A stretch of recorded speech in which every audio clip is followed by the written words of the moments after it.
Smart.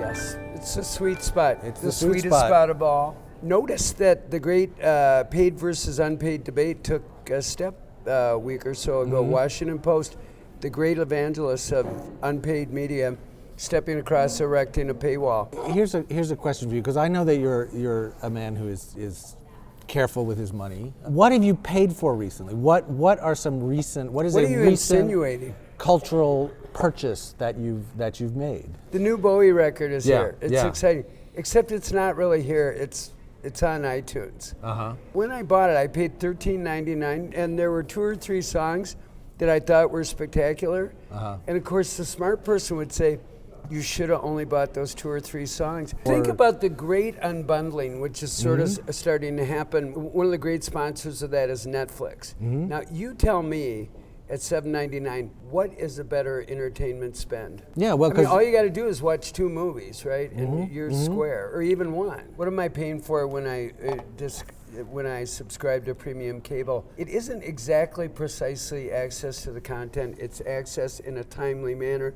so I can be in tempo. Not quite a similar thing, but I was. I have a teenage daughter who's like a huge Mumford and Sons fan. She's into vinyl, so I got her the vinyl record. But they were playing a couple of shows. I know in how this is Brooklyn, gonna end. in the Barclays Center. And I thought, here I'm going to be a great dad. I'm going to get her tickets. I know because how when this I is was gonna when I end. was a teenager, I used to go to the Providence Civic Center all the time, and tickets were like $25 or $15. $15, All my friends, we'd go see the Clash, we'd go see the Kinks, Def Leppard, Bon Jovi, Foghat. at the Civic Center, Didn't matter, man. Civic Center. Wow! So I go online to buy tickets for my daughter to see these cute little Irish folkies. I want to send her and her friend, and it's going to cost me $600. But people will pay. Here's the thing. Let's just talk music. I want to lay out my standards right here. Yeah. If it's a baby band, somebody who's on the rise, I've heard good things about. I'm going to see them at a bar downtown, $20. What about Springsteen, Neil Young, Rolling Stones? I'm never going to pay more than $100, and I'm going to feel like a schmuck when I pay the $100. Theater? What about theater? What about here, right in this neighborhood, Broadway? I'm always at TKTS. Even at half price, those tickets feel They're still sort of like expensive.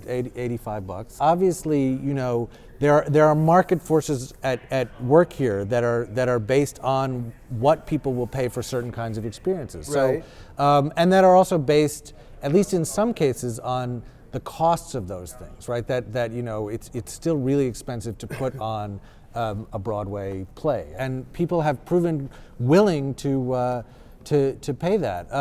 The thing about concerts that's kind of interesting is, of course, when I was going to those shows as a teenager, the touring was to support the sales of the albums. It was to get all of the kids to buy those albums. Now that's flipped upside down. I did a story one time on the Drive-By Truckers, and they said, well, thank God people can't download T-shirts, because that's what's keeping us out there.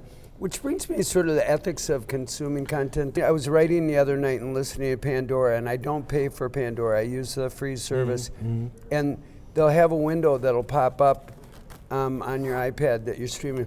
Are you still listening? We pay for every song. And I thought to myself, well, I'm still listening, but I'm not paying, and whoever's at the other end of this is not getting paid. It doesn't seem like the economics of it are very fair, and sometimes I feel like a real cheapskate. You're paying the money to Apple or to Google or to your data plan. But you're the movie expert. What do you think a movie ticket should cost? I think a movie ticket is actually still a pretty good bargain. I agree. If you think about it. If the movie is good.